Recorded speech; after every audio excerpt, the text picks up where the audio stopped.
Okay. Hello. Nice of you to join me during this absolute frickin' typhoon I got going on right now.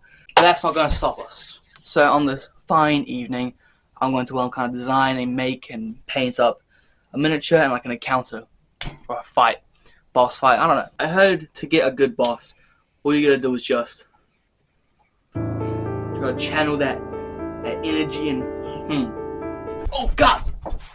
I think let's just stick to miniatures. It's safer.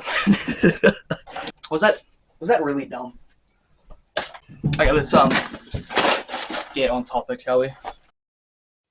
Sometimes when I kit bash miniatures, I like to kind of have like a rough plan or like a kind of like a rough idea of what I kind of want it to look like. Whether that's a silhouette, a color scheme, or just some kind of flavor to go with it.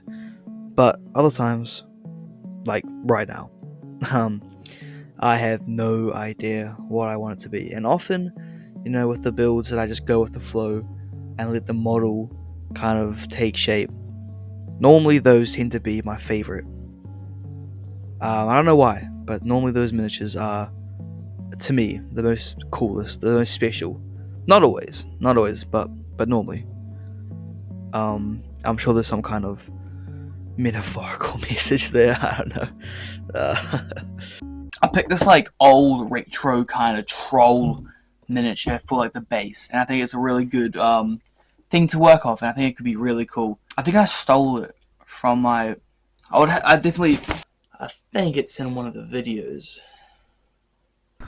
Yeah, here it is. That's it. We're using it today, so thank you, Theo. Thank you for letting me rob you. For whatever reason, I don't know why, but the audio for this part of the video was really bloody shit. So I'm gonna go over in this voiceover and basically just explain what I was talking about.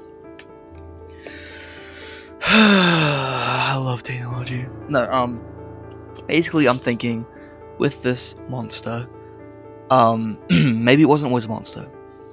Maybe at one point it was some kind of wizard.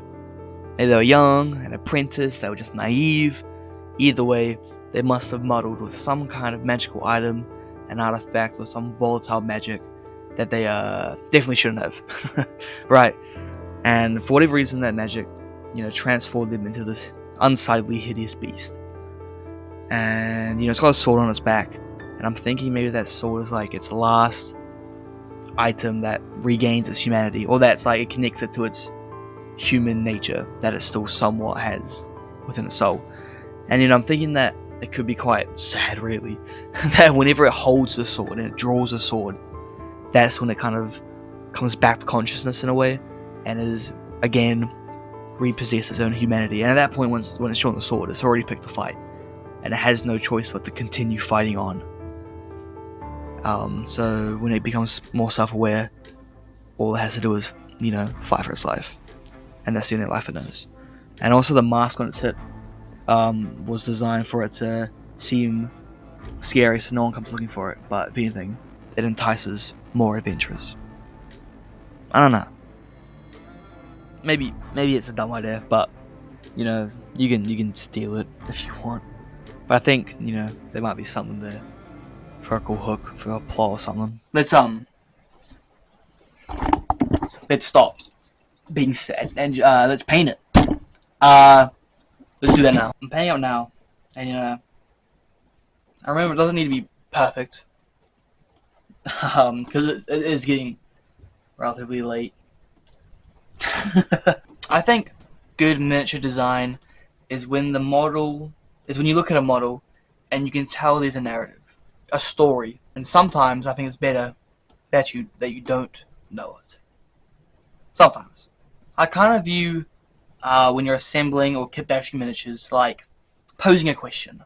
What do you want to be, and you're bringing it to life, and letting the model take shape organically, naturally, and sometimes more questions can be a satisfying answer, I think. Also, sorry if the rain's really loud. Yeah, it's raining. Anyway, it's all done. They're all done. Roll the roll the.